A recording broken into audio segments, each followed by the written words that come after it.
Hello दोस्तों। अगर आप 2026 में न्यूजीलैंड मूव होने का प्लान बना रहे हो तो सबसे बड़ा सवाल आपके दिमाग में सिर्फ एक ही होगा कि वहां जाकर के आपका मंथली एक्सपेंस कितना होने वाला है, कितनी सैलरी में आप यहां पर कंफर्टेबली जी पाएंगे। इस वीडियो में मैं आपको रियल नंबर के साथ बताऊंगा कि न्यूजीलैंड में cost of living per month कितनी है, और ये भी क्लियर करूंगा कि आपको मिनिमम कितना अर्न करना चाहिए ताकि आपकी लाइफ में और आपकी फैमिली की लाइफ में कोई भी किसी भी प्रकार की स्ट्रगल ना हो। वीडियो को एंड तक जरूर देखिए क्योंकि मैं इसमें वो मिस्टेक्स भी बताऊंगा जो ज्यादातर इंडियंस यहां पर आने से पहले करते हैं। देखो, आप सबसे पहले एक बात को समझ लो कि न्यूजीलैंड चीप कंट्री नहीं है। ये और कंट्रीज के मुकाबले में बहुत ही एक्सपेंसिव है, लेकिन अगर आप यहाँ पर प्लानिंग के हिसाब से आते हो तो यहाँ पर एक बहुत ही अच्छा लाइफस्टाइल पॉसिबल है। देखो, हर किसी का जीने का तरीका अलग होता है, हर किसी की कॉस्ट ऑफ लिविंग अलग होती है। अगर हम न्यूजीलैंड की बात करें तो यहाँ पर भी अलग अलग सिटीज के अंदर अलग अलग कॉस्ट ऑफ लिविंग है। जैसे ऑकलैंड की बात करें तो ये और सिटीज और सबब्स के मुकाबले काफी एक्सपेंसिव है। फिर क्वींसटाउन है, फिर हैमिल्टन है, वेलिंगटन है, तो सब में जो है cost of living, cost of expensive बिल्कुल अलग अलग है। मगर मैं आपको कोशिश करूंगा ये बताने की एक मिडिल क्लास फैमिली का यहां पर on an average Auckland, Wellington, Queenstown, Hamilton ऐसे मेजर सिटीज में कितना हो जाता है, ताकि आप अपने एम्प्लॉयर के साथ अपनी सैलरी को उस हिसाब से नेगोशिएट कर पाए। तो सबसे पहले हम बात करते हैं कि हमारे पास कौन कौन से एक्सपेंसेस होते हैं।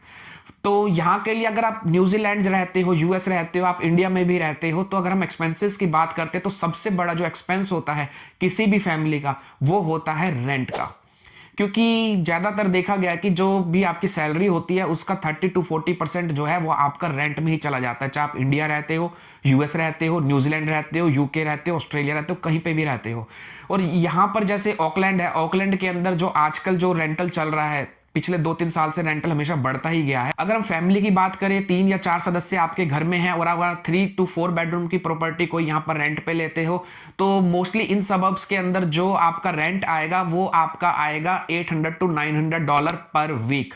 यहाँ पे जो रेंट होता है वो पर वीक होता है, ना कि वो होता है पर मंथ। आपको वीकली या फोर्टनाइटली अपने लैंडलॉर्ड को रेंट देना होता है। कुछ कॉन्ट्रैक्ट्स में आप चाहे तो मंथली भी करा सकते हैं, बट प्रेफर रहता है कि आप उनको वीकली दें। तो $800 to $900 आएगा आपका 3 या 4 बेडरूम का हाउस। कुछ घर आपको 700 से 800 की रेंज में भी मिल जाएंगे, बट वो थोड़े से आपको सिटी से दूर मिलेंगे। और अगर हम स्टूडेंट्स की बात करें जो कि शेयर्ड एकोमोडेशन में रहते हैं, तो अगर आप 3 कमरे के घर में रहते हैं और 3 स्टूडेंट्स मिलकर शेयर करके रहते हैं तो ये आप मान के चलो आपका $300 पर वीक आपका जो है वो रेंट में चला जाएगा, अगर आप 3 लोग शेयर कर रहे हो तो दोस्तों, अगर आप चाहे इंडिया रहते हो, यूएस रहते हो, ऑकलैंड में रहते हो, ऑस्ट्रेलिया में रहते हो, आप किसी भी कंट्री में जाते हो, तो मैंने जो पर्सनली ये देखा है कि आपका 30 to 40% सैलरी जो है वो सिर्फ आपकी रेंट में ही चली जाती है। अगर आप अपने एम्प्लॉयर के साथ सैलरी नेगोशिएट कर रहे हो तो इस चीज का हमेशा ध्यान रखना कि आपका $2700 to $3000 जो है वो सिर्फ रेंट में ही चला जाएगा। अब रेंट के बाद अगले अगर हम मोटे मोटे खर्चे और गिने तो वो होता है बिजली का, पानी का और गैस का। अगर बिजली की मैं अपनी बात करूं तो मैंने ये देखा है कि सर्दियों में थोड़ा सा बिजली का बिल ज्यादा रहता है, गर्मियों में थोड़ा सा कम रहता है, क्योंकि सर्दी में हम लोग काफी यहाँ पे हीट पंप को यूज करते हैं। गर्मियों में एसी कभी कभी यूज होता है पर बहुत ज्यादा यूज नहीं होता, तो इसलिए जो बिजली का बिल है वो थोड़ा कम रहता है।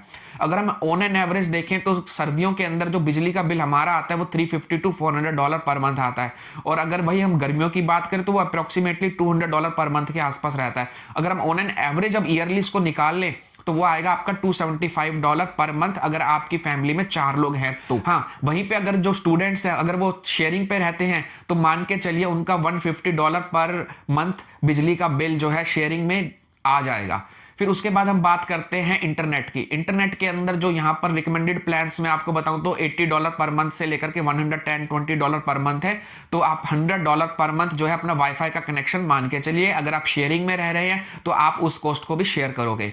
फिर उसके बाद आता है पानी का बिल। पानी का बिल जो मोस्टली यहाँ पर आता है $100 to $150 पर मंथ के आसपास आता है। अगर आप शेयरिंग में स्टूडेंट्स रह रहे हैं तो वो इस पानी के बिल को भी शेयर करेंगे। अगर आप फैमिली के साथ आ रहे हो तो मैं आपको कहूंगा कि $30 पर मंथ पर पर्सन आप इसको ले सकते हैं इजीली। और अगर गर्मियों में हो तो थोड़ा सा ज़्यादा हो जाता है। अगर आपके घर में गार्डन है, अगर पौधों को भी पानी देते हो तो $30 to $40 उसका भी ऐड कर लीजिए। फिर उसके बाद होती है गैस, जो अगर आप गैस आपके घर में है तो वो तकरीबन आपका $70 to $80 पर मंथ आ जाएगा। अगर गैस नहीं है तो आप इस कॉस्ट को बिजली की कॉस्ट में ऐड करिए, अगर आपके घर में इलेक्ट्रिसिटी से जो है गैस चल रहा है तो ये सारे अगर हम मोटे खर्चे की बात करें तो आपका देखिए $3000 हो जाएगा आपका रेंट का, आपका $100 हो जाएगा इंटरनेट का, आपका 300 के आसपास हम ले लेते हैं कैलकुलेशन में इलेक्ट्रिसिटी का, $50 चलो कैलकुलेशन में ले लेते हैं गैस का, और पानी का हम ले लेते हैं $150। तो ये सारा ऑन एन एवरेज आपका $3500 के आसपास फिक्स्ड एक्सपेंस आने ही वाला है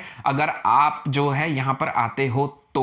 हाँ, अगर आप शेयरिंग में आ रहे हो, शेयरिंग में रह रहे हो, स्टूडेंट हो, तो फिर आपका जो ये एक्सपेंस हो जाएगा आप $1000 to $1200 मान के चलिए। इसके बाद एक और जो खर्चा होता है वो होता है आपका ट्रांसपोर्टेशन। अगर आप स्टूडेंट हो तो आपको मोस्टली जरूरत उस ट्रांसपोर्टेशन की कार की इमीडिएटली नहीं पड़ेगी, मगर अगर आप फैमिली के साथ आ रहे हो तो मेरी रिकमेंडेशन यही होगी कि आप आते ही फर्स्ट वीक में ही गाड़ी ले लेना, क्योंकि यहां पर जो सबब है वहां पर आपको गाड़ी की ट्रांसपोर्टेशन की जरूरत पड़ने ही वाली है। तो अब मैं बताता हूं कि गाड़ी में आपका कितना खर्चा आएगा। तो अगर आप यहां पर गाड़ी लेते हो तो आपका तकरीबन जो पेट्रोल का खर्चा आने वाला है वो तो खैर डिपेंड करेगा आपका डिस्टेंस कितना है घर से लेकर के ऑफिस का, जो कि आप कह सकते हैं कि $300 से $400 पेट्रोल का, अगर आप पास रह रहे हो तो $100 पेट्रोल का। मगर हाँ, सबसे बड़ा कैच यहाँ पे यह है कि पेट्रोल की से ज़्यादा यहाँ पे पार्किंग का एक्सपेंस लगता है। अगर मैं भी अपने ऑफिस जाता हूँ तो वहाँ पे मुझे पार्किंग मिलती है $5 to $8 पर आवर, तो जो कि हो जाती है अगर आप 8 घंटे के लिए ऑफिस जा रहे हो तो आपका $30 to $40 आता है, क्योंकि वो थोड़ा सा डिस्काउंट मिल जाता है या फिर अर्ली बर्ड पार्किंग यहाँ पे मिल जाती है। तो कई बार मेरे को $26 पर डे की मिलती है, तो कई बार मैंने $40 पर डे भी यहाँ पे पार्किंग का दिया है। और अगर आवरली बेसिस पे बात करूँ तो $5 to $8 डिपेंडिंग ऑन कि आप सिटी के किस एरिया में जा रहे हो।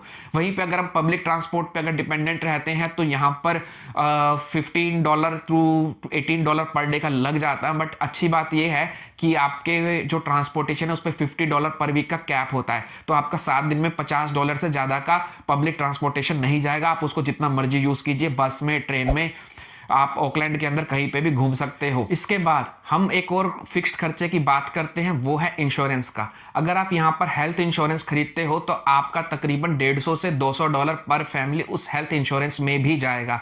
और उसके बाद एक और इंश्योरेंस जो है यहाँ पे वो है कार का इंश्योरेंस। अगर हम कार के इंश्योरेंस की बात करें तो वो तकरीबन यहाँ पर $70 to $80 पर मंथ इंश्योरेंस का खर्चा आता है। उसके अलावा नॉर्मल सर्विसिंग और ये सब करते करते कार का ही तकरीबन petrol, parking plus servicing plus insurance $500 से $600 पर मंथ चला ही जाता है। तो अब सारे खर्चे हमने $3500 पहले गिना था, $500 अगर हम गाड़ी का और ट्रांसपोर्टेशन का डालें तो ये हमारा तकरीबन $4000 के आसपास चला जाता है। और अभी तक $4000 खर्च करने के बाद हमारे मुंह में अभी तक खाने का एक निवाला भी नहीं गया है।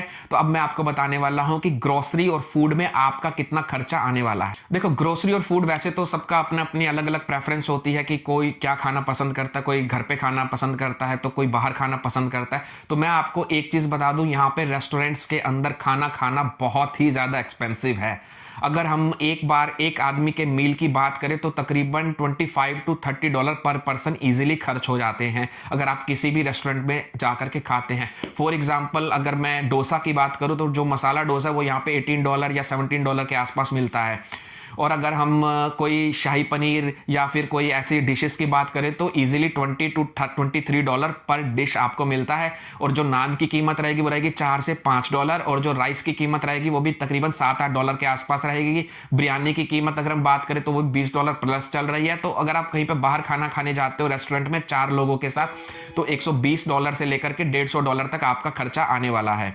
तो ये मैं इसलिए बता रहा हूं कि अगर आप अपनी फैमिली के साथ अगर 2 बार भी किसी रेस्टोरेंट में जाकर के खाना खाते हो तो वो भी आप अपनी इस मंथली एक्सपेंसेस में ऐड कर सकते हो।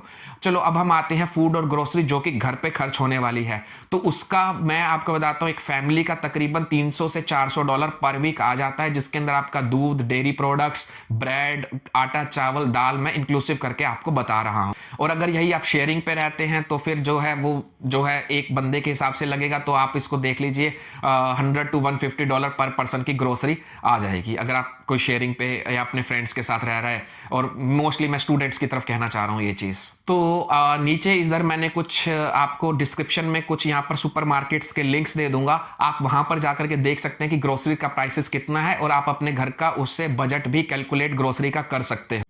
देखिए, अब मैंने आपको मिनिमम खर्चा तकरीबन बता ही दिया है कि आपका 5,000 से 5,500 तो होने ही वाला है अगर आप अपनी फैमिली के साथ यहाँ पर आ रहे हो। तो इसलिए आप अपने एम्प्लॉयर के साथ सीधा सीधा नेगोशिएट कर लेना कि आपको कितनी सैलरी लेनी है, क्योंकि आप जो भी सैलरी लोगे तो उसके ऊपर आपका टैक्स भी बनेगा। और इसके बाद एक जो सबसे बड़ा खर्चा आता है, अगर आप अपनी फैमिली के साथ इंडिया का ट्रिप लगाते हो, तो अगर आप अपनी फैमिली के साथ एक बार भी साल में इंडिया जाते हो तो 4 लोगों की जो टिकट है वो आती है तकरीबन $7,000 से $8,000 की। फिर उसके बाद आप वहां पे जाके थोड़ा बहुत खर्च भी करोगे, सब कुछ करोगे, तो मान के चलो $10,000 आपका एक ही बारी में 3 या 4 लोगों के इंडिया के ट्रिप में चला ही जाएगा। अगर आप सिंगल अर्निंग हो तो थोड़ी बहुत भी कंफर्टेबल लाइफ जीने के लिए यहाँ पर आपको तकरीबन 90,000 से $100,000 का तो आपको यहाँ पर मंथली पैकेज चाहिए ही चाहिए, अदरवाइज सर्वाइवल यहाँ पर दिक्कत के साथ आपको रहना पड़ सकता है। तो आप चेक टैक्स कैलकुलेटर पे जा करके इन हैंड सैलरी कितनी है ये भी चेक कर सकते हो, मैं डिस्क्रिप्शन में लिंक आपको दे दूंगा, वहां पर जाकर के आप देख सकते हो कि आपके हाथ में कितना पैसा आने वाला है। अब हम कुछ बात करते हैं वो कॉमन मिस्टेक्स की जो ज्यादातर इंडियंस यहाँ पर कर लेते हैं, क्योंकि वो सिर्फ यहाँ पर सैलरी का डिसीजन लेकर के ही आते हैं। वो रेंट को अंडर एस्टिमेट कर जाते हैं, क्योंकि अगर 100 या $200 का रेंट भी ऊपर नीचे होता है तो उसको अंडर एस्टिमेट करना कोई अच्छी बात नहीं है। फिर उसके बाद वो अपने इमरजेंसी फंड्स को नहीं ध्यान में रखते हैं कि कोई भी किसी भी प्रकार का अनएक्सपेक्टेड खर्चा आ जाता है उसको नहीं ध्यान में रखते हैं। ज्यादातर लोग यहाँ पर 2 गलतियां कर जाते हैं, एक तो होती है रेंट की और दूसरी होती है इमरजेंसी फंड्स की। तो ये गलतियां आपको नहीं करनी है, मैंने आपको सारा खर्चा बता दिया है, आपने उस हिसाब से अपने एम्प्लॉयर के साथ जो है वो नेगोशिएट करना है। अगर आप प्लानिंग के साथ आ रहे हो, जॉब ऑफर आपका स्ट्रॉन्ग है और सिटी वाइजली चूज करते हो, तो न्यूजीलैंड एक अच्छा ऑप्शन हो सकता है। कमेंट में लिखिए आपका प्रोफेशन क्या है, सिंगल हो या फैमिली के साथ आने का प्लान है। मैं नेक्स्ट वीडियोस में प्रोफेशन वाइज सैलरी और बजट ब्रेकडाउन लाऊंगा। वीडियो पसंद आए तो लाइक कीजिए, सब्सक्राइब कीजिए, शेयर कीजिए और इसे उन लोगों तक पहुंचाइए जो 2026 में न्यूजीलैंड में आने का प्लान बना रहे हैं। धन्यवाद, नमस्कार, मिलते हैं अगले वीडियो में।